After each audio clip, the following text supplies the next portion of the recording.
Ace of Diamonds? Drum roll? No. No, okay. Thank you, Phil. Thank you, Calvin.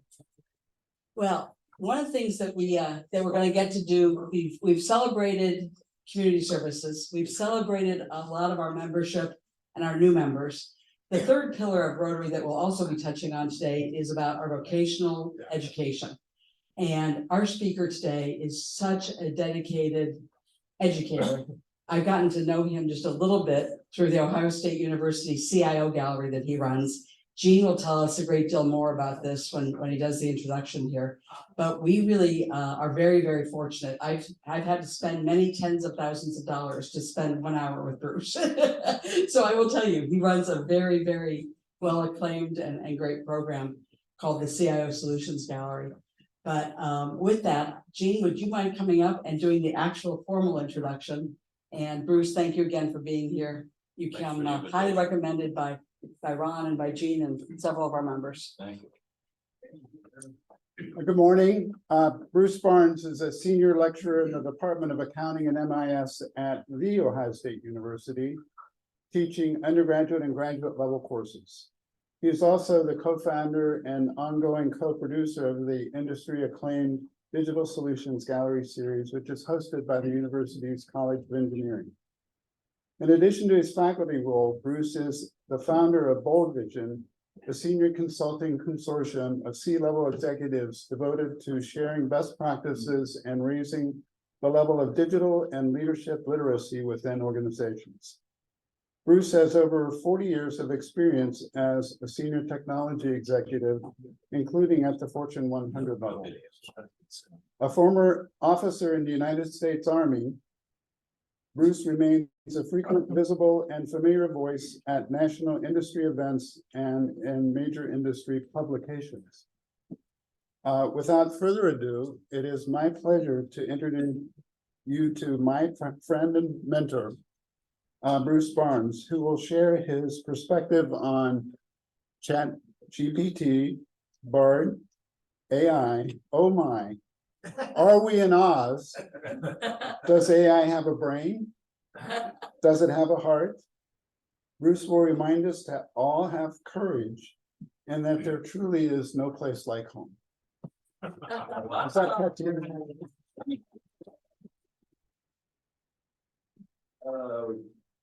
Ready to go? Yep. Okay.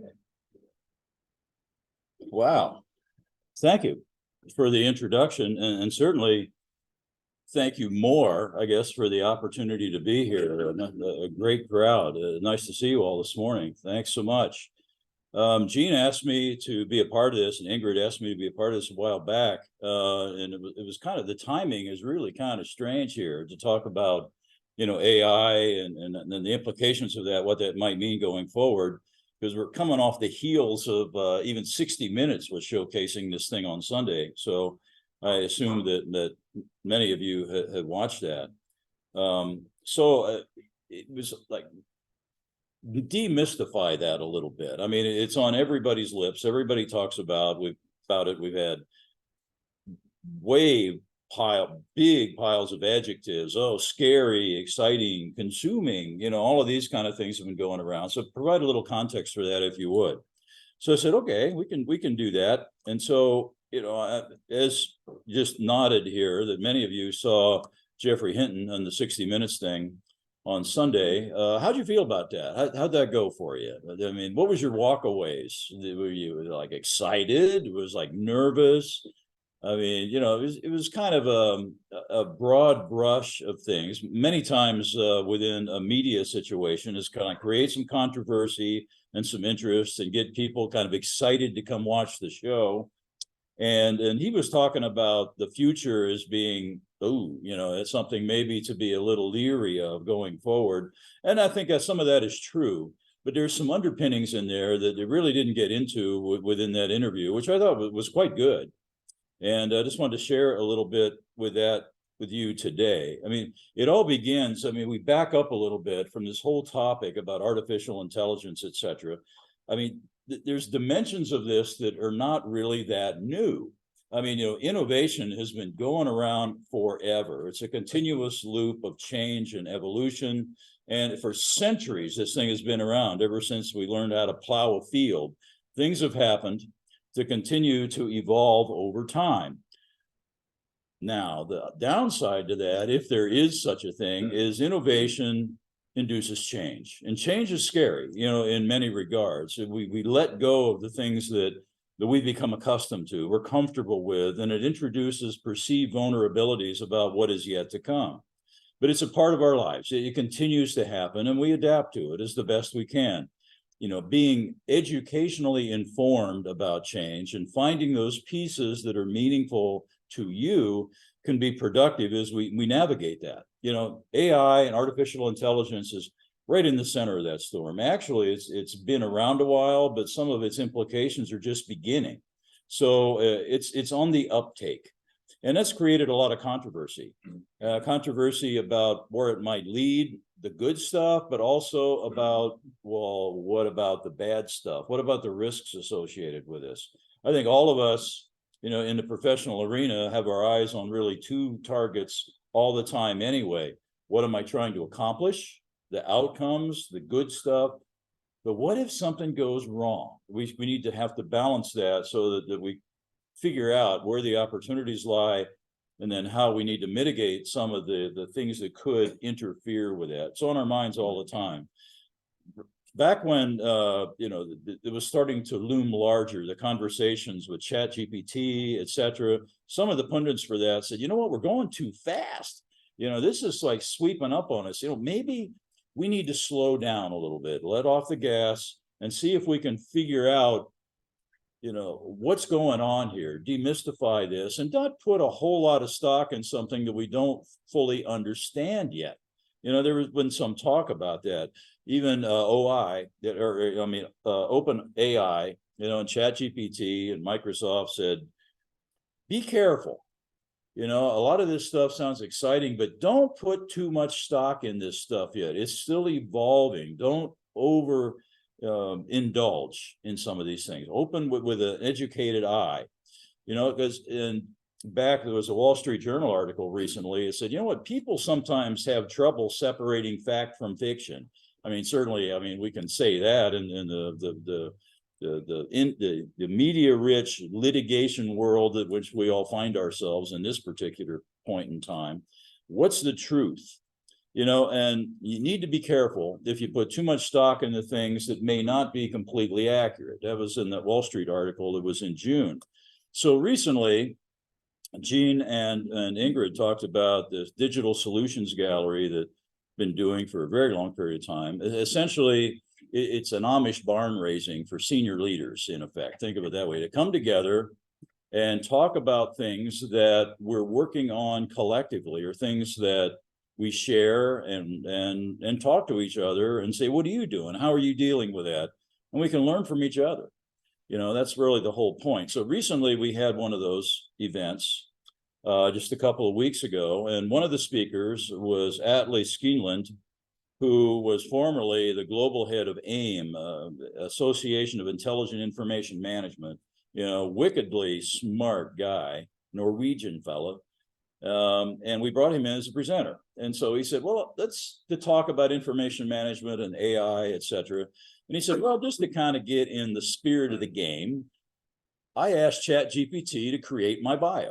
There's lots of stuff out there on me, et cetera. So there it is. There's his bio. He's this Norwegian, and he was speaking to us from Norway. It's this amazing resume. It looked pretty good. And he said, okay, now that said, there's the lies. This isn't right. I do not have a master's degree in computer science from the University of Oslo. And it went on and on and on. And I said, wow, really? And he said, don't put too much stock in these things. And so back to the Wall Street article that was recent, there was another example given in there about written by Benjamin Weisner of the New York Times, that told a story of somebody that was on a plane with Avianca and moving up, and sitting on the aisle. You got to be careful because you get drink carts slam into your knees if you're not paying much attention. And that happened, and he was injured by that. And so he decided that he was going to sue the airlines, for that injury. And so when it came to the point of litigation, you know, the Manhattan judge was, Avianca asked them to kind of toss this out. This is just stupid, you know, ridiculous. Now, this gentleman's, Mr. Mata's attorneys went crazy and said, no, there's real substance here. I've done all this study. He had a 10-page brief that articulated all of these cases where similar kinds of things have happened. Martinez versus Delta, Zykerman versus Korean Airlines, et cetera, et cetera, et cetera. 10 pages of this stuff.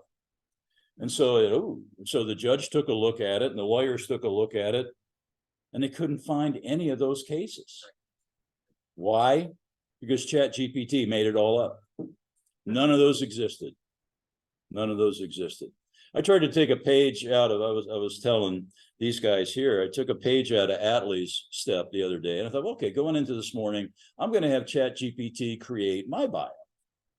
And I did, and it came up full page, all this stuff.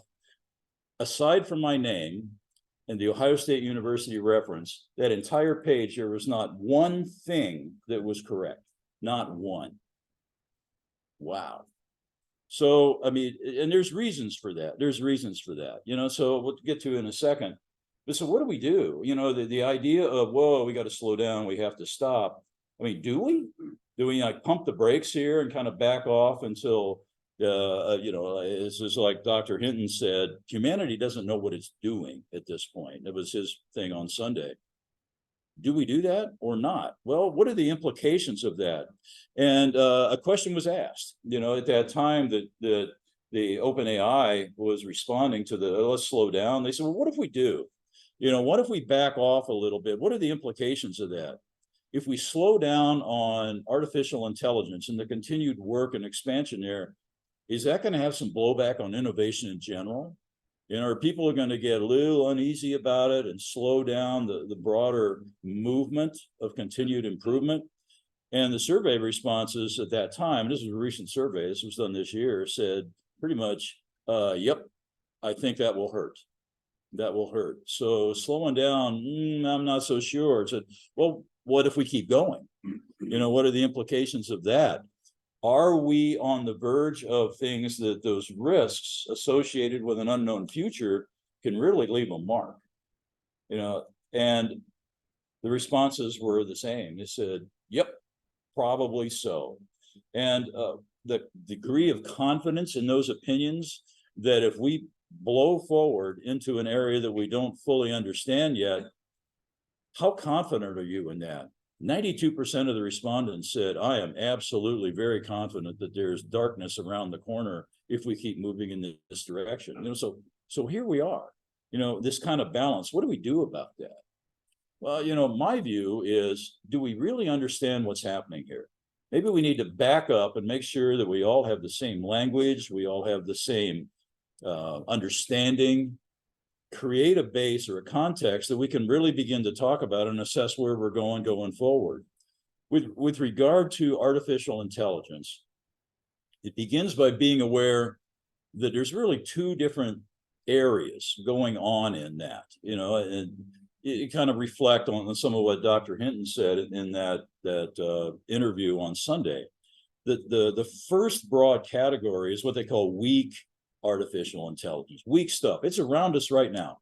You know, it's stuff that is predefined. It operates in certain ways. It doesn't overgeneralize or it doesn't leap into the future in that regard. It operates within specialized domains. Reactive machines is one of those. Siri, Alexa, those kind of things that give you a recommendation based upon certain parameters. That's here now. You know, but that is artificial intelligence of the narrow version. Another element to that is, well, yeah, there are some that have limited memory. You can go a little bit further than that. And they use kind of past experiences to predict or anticipate what might come next. Okay, they're just building up on past experiences going forward. And there's some of those as well. But going back to the comments of Sunday, in the interview, Dr. Hinton was saying, look, I mean, the question was asked, Scott Pelley asked him, are these devices, is this category going to grow into something where it's superhuman, it's beyond us? And I think his response was, does it have an awareness? Does it know who it is? Does it have a soul kind of going forward? And his response, in effect, was not yet, but it might in time. It may get there in time. It's not right now. We are moving, he said, into an era where machines may be more intelligent than us. Maybe. It's around the corner. All of that introduces, we have weak AI here now in many dimensions. So what he was leading into was that broader view, strong or general AI, in which human level intelligence across a wide range of tasks may become apparent through what some of this technology may provide, you know, to better understanding, better reasoning, learning at a higher level. You know, these kinds of things could be, you know, looming around the corner, you know, but it's not here now. You know, and the fear is that this stuff is going to intrude in our lives in a way that's just going to render us obsolete. We are nowhere near that. Not yet. Is there experimentation? Absolutely. But we are at least, I mean, one of the examples given was, when do you think that some of this reasoning ability will find itself to a higher level? And I think in that interview, they're talking about, well, you know, it's going to be at least 5 years for any of this stuff happens. Innovation continues to evolve, and it will forever continue to evolve. No doubt about that. And, you know, we talk about whether it's the agricultural revolution, the industrial revolution, the information revolution, all of these things are happening, and they do have life cycles. And we are, oddly enough, you think, well, the information revolution is just underway. We're on our way up. No, we're not. Actually, we were probably about, you know, somewhere between 5 and 10 years at the end of that information cycle. And then we're ready for the next cycle, you know, which is like ultra intelligence. And that's kind of where this is leading. So, you know, prognosticators would say we're going to be moving into that, as Dr. Hinton said, into this new era by 2040, probably by 2035. You know, we're going to be starting to move into this area. We're still about 10 years away, but it's coming. It's coming. So some of those components will be that, well, they're not developed yet. Will this technology, will some of these machines kind of have a soul, if you will, become cognitively aware, be able to read facial reactions and things of that nature? Quite possibly so. Quite possibly so. But can they go a bit further and then have an awareness, a cognitive awareness that Dr. Hinton was intimating? Will they be able to be super intelligent and have a conscious mind in the things that they do, potentially, in the future? Well, how does that happen? How does that happen? You got back up, you got to go back up a bit and kind of understand how this works. Artificial intelligence is created by us, humans. You know, we do the work to help these technologies become what they are. Our biases, our thoughts, our priorities all factor into the work that's done to create the machine or the programs that allow these things to gain that level of increased ability. It's us. We're at the root of all of that, you know, and we have these technology learns from looking at repeated patterns and then making predictions as to, well, what makes sense? What comes next? Let me go back to those things that I showed you earlier about, you know, Atlee saying, you know, here's all the things that are wrong. And I said, well, this guy's in Norway, so he's probably a skier.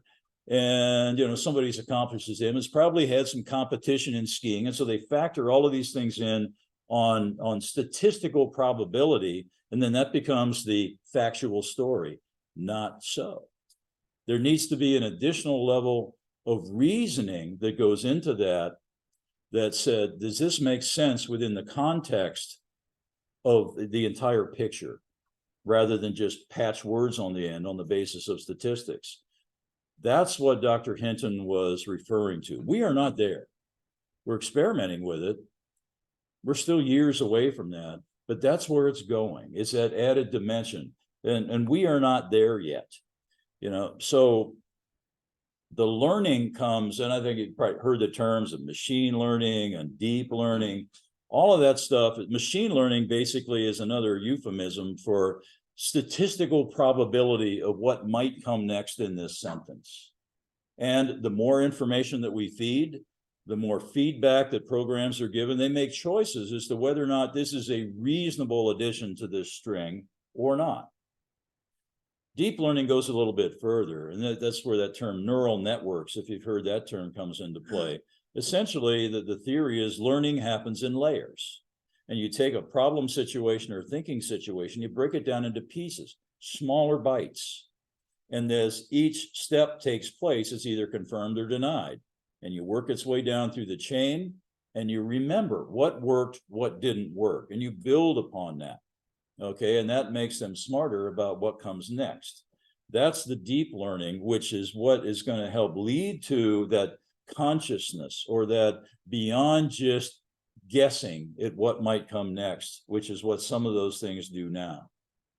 So part of that understanding. So chatbots, have you ever heard that term or not? These are language models that essentially are used to create some of that predictability. Statistical word prediction. And but as I said, it's going to require some additional level of reasoning calculation that needs to be framed around these statistical adds. And that's bigger than where we are now. We're not there yet. We're over time, that stuff will get better, no doubt. I would say stay tuned. But we're not there yet. That's the reasonable view of all of this. So that leads ultimately to the implications. Okay, as this thing continues to evolve, what does that mean? What's the high side, the low side? What's going on there with regard to all of that? On the good side, they say, well, this could change everything. There's a lot, this can change the world. This could change the market. This could change everything that we do, kind of like the internet did. I said, could it? Maybe. It hasn't happened yet, but it certainly people think about the possibilities, but that hasn't happened yet. So that's still questionable. We don't know what that might mean, but certainly having tools like this does help accentuate our creativity, and the things that we do, help to think beyond or imagine beyond the status quo. My experience has been in talking with bags of senior executives all around. One of the most revered, one of the most important skills I think that we all have in our professional lives that we need to have is the ability to be creative and to think beyond, use our imagination, think beyond the right now and down the road a bit. Think more about outcomes. Drive the car by looking at the end of the headlights as opposed to looking off the front of the bumper, which means you haven't got a whole lot of reaction time when things start to go outside of plan. That is one of the, that said, I found that's probably one of the skills that senior leaders to a large degree are most missing. Their ability to be creative and to think beyond, to look beyond the right now. Why? Because we're getting nibbled to death all day long by tactical things that make us all crazy.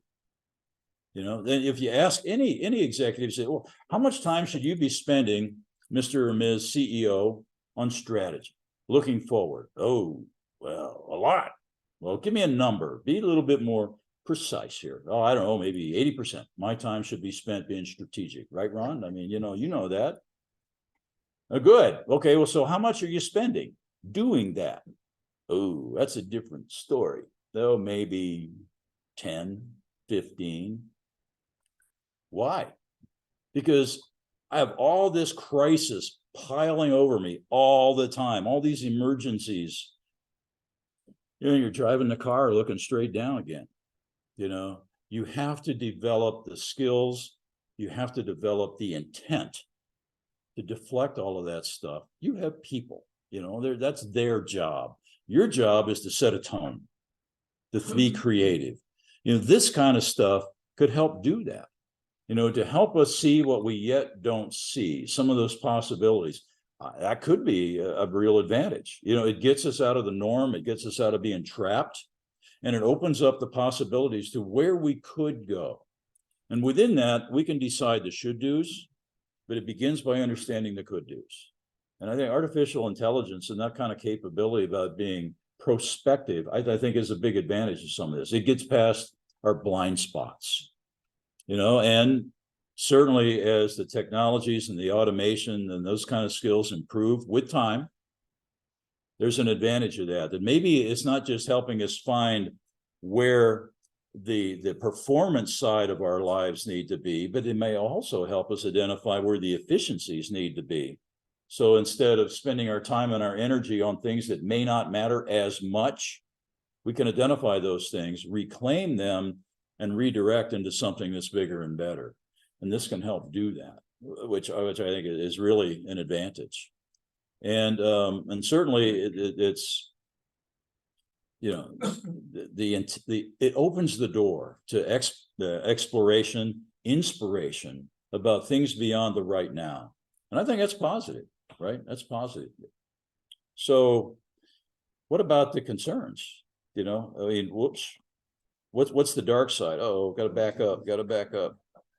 Okay, here, let me go do this. I jumped a little too fast. Okay, that's the high side. What's on the dark side? What are the things that we worry about in that regard? Okay, well, I got this. Left arrow, yeah, I can maybe. Yeah, well, okay, well, you can, oh, yeah. Can you hit it from over there? No, that's the slide. I just need to bring it up in SlideShare. Oh, okay. It's behind the bottom menu, I think. You gotta move that out of the way. I've got a little fat fingered there. We can read that. Yeah, it's below the bottom. Just gotta bring it back to SlideShare. Well, we can do it up here. At the end of it. Left, well, slideshow. There, no back. There. From Chris. My hands are off the wheel. There we go. Okay, some of the concerns associated with that. Well, the idea that somebody takes over for us, that their technology or the technology, we give it away. We give away our human dimension into something that's non-human. What are the ethical concerns about that? You know, what might that mean legally, ethically? What it might mean for humanity? You know, we don't know yet. We're still evolving. So we haven't got that stuff figured out. But one of the things that scares us most everybody anyway, especially if you come from an environment that you're trying to move the chessboard, you're moving the pieces, having some control over the environment is like, I'm giving it to a machine, especially if the machine is smarter and more active and more responsible than me. I'm a little uneasy with that. Okay, so anyway, the idea of, well, it's going to eliminate work. Jobs don't disappear, they evolve. You know, jobs change. And so if a particular, the punchline for me is if a particular environment evolves into something else, that's an opportunity for that person or that group to be something else, to grow beyond that. So that's still going to exist. Who should be driving this stuff? The jury is out. Some people think, oh, that's the technology people should be driving this. Technology is a tool. It's part of a business. All of these other elements have weighed in. People aren't sure who should be driving this into the future. But one way or another, the bottom line to all of this stuff, the thing that we all have to keep in mind as we continue to evolve is we have to be vigilant. You know, we have to tag ourselves with being more educated. Expand your own creativity, get outside of your box, think about the possibilities as well as the risks, and anticipate what is to come, what's outside of those headlights. Do as much as you can to figure out what's going to suddenly be in the range of sight, and how do we react to that? It's never what if, it's what when. And we need to think about that going forward. It is a rapidly evolving space. That little wheel right there shows right now 120 tools that are involved in the AI world right now, and they're continuing to grow. It's expanding. So that's all I got, man. Yes, sir. The example of the biography of the gentleman from Norway. It was Aaron wholly errant, correct? Yeah, the thing on me, it would, Well, anybody, the bio is a good example. What will cause AI to have a more accurate biography? Who scolds it? Who, what, how does it know it was wrong? repetition, it doesn't. You know, it's predictability. It's seeing a string of words, gathering the information that it has to that point and said, okay, what's the statistical probability of what's next? Well, in other words, that was given at that conference. No one says a word. It doesn't know the difference. 5 years from now, it still spits the same stuff out. Why? No, it does know the difference. It does know the difference because back to there's reinforcement. When you say, you know, it's statistically, it's putting things together. And then when it finds or through input back, no, that's wrong, it blocks that out. It changes the statistics.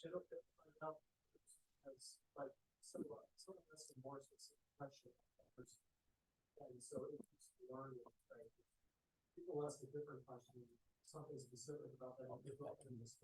So of all the information on a today's speaker that's in the internet today, and it was that wrong about you, how? You're published man, you've been published, how? When I did that, so the rest of the story, as Paul Harvey would say, when that thing popped up and I looked at all of that and said, this is really wrong, I X'd it off. And the determination of me dropping that as input, I said, let me try it again.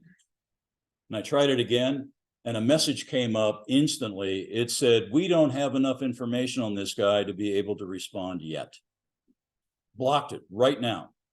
And so what's going to happen is that more people, as they inquire, as more information is fed into these things, which it is, I mean, it's feeding information into this environment, it will say, oh, I need to make new connections. I need to change the data set on the basis of evolution that's happening within this structure of data.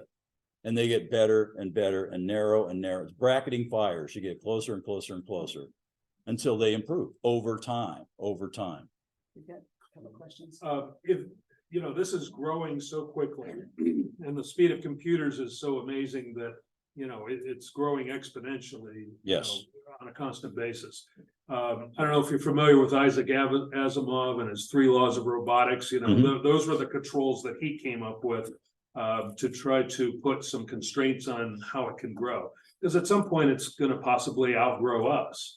So how serious an effort is that happening now? Is it just lip service, or are people actually trying to put constraints on how far it can grow on its own? It's a concern, but you're trying to put your hands around a model that's moving.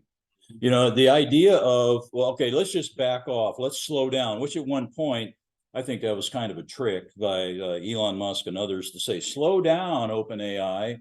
It's dangerous. The other side to that story is slow down so I can catch up with Bard. You know, that was kind of the underpinnings to all of that. So the reality is, people are going to continue to want to push this thing in the front end of any wave. Now you go out like the business S curve, right? In the beginning of any change, that's where the folks that work on getting things started, the initiators and anything, all they care about is what they want to do. You know, and once you get started, once you break inertia, the up that S curve, the pattern depends upon you being able to build support and contagiously get people on board with the story, and you continue to grow. But in the beginning, it's a different group of people. They just want it skunk works to a large degree. They want to prove a point.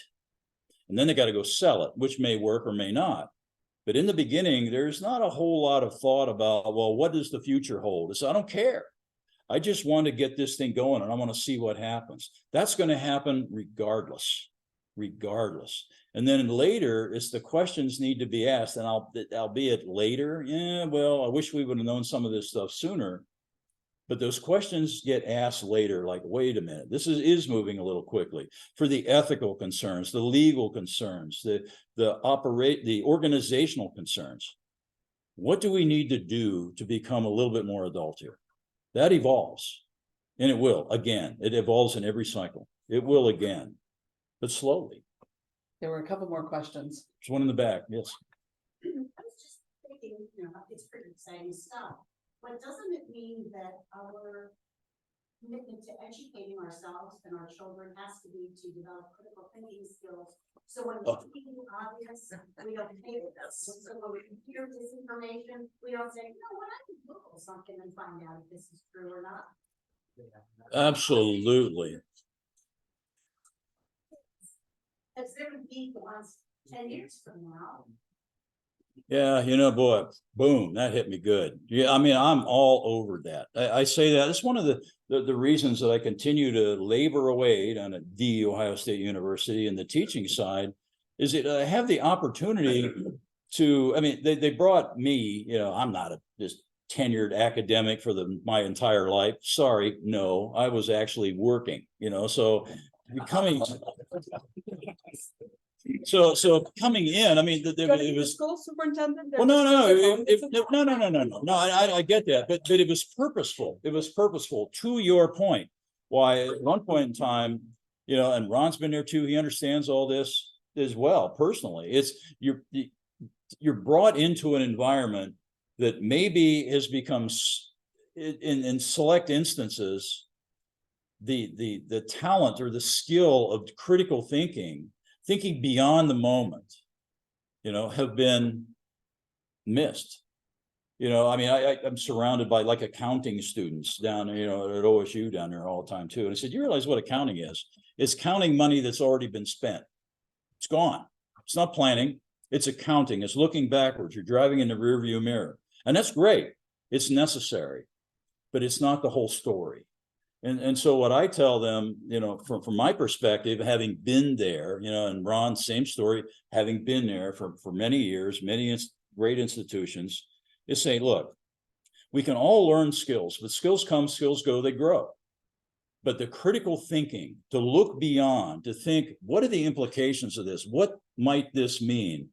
How do I prepare myself for what is yet to land in front of me?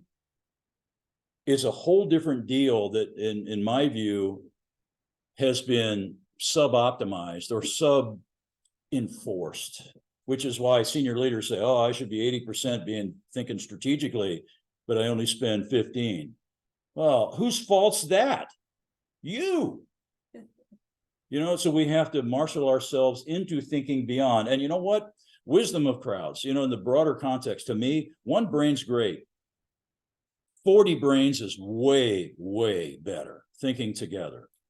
And so as we find ourselves in these situations, as we see the environment changing around us, the question is, how can we collectively marshal all of our thoughts together around a conversation that we all understand to a point, to be able to look beyond the moment and address some of these questions about ethical and legal and skill sets and things of that nature. We need to start thinking about those things now, and we'll deal with it because the world will continue to change. We aren't going to stop that, but we need to stop being, I don't have to worry about it right now because I'm busy. And if we get past that in everything that we do, we'll be way better off. I'm okay with where this thing could lead. I think that as it gets Westworld-esque, you know, and we're thinking, oh, these machines are going to ruin humanity. I don't believe that. Could they? Could.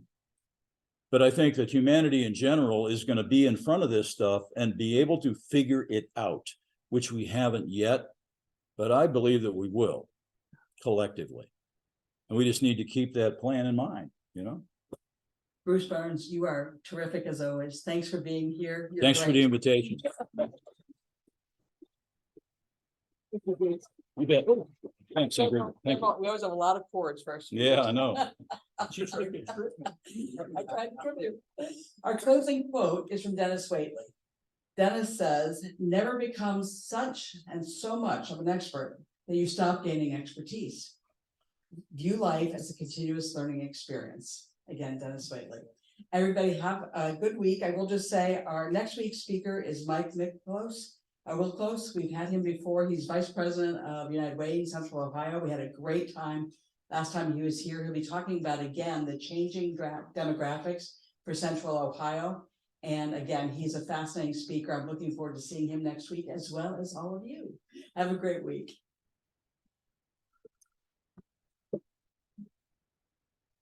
Oh, you're welcome.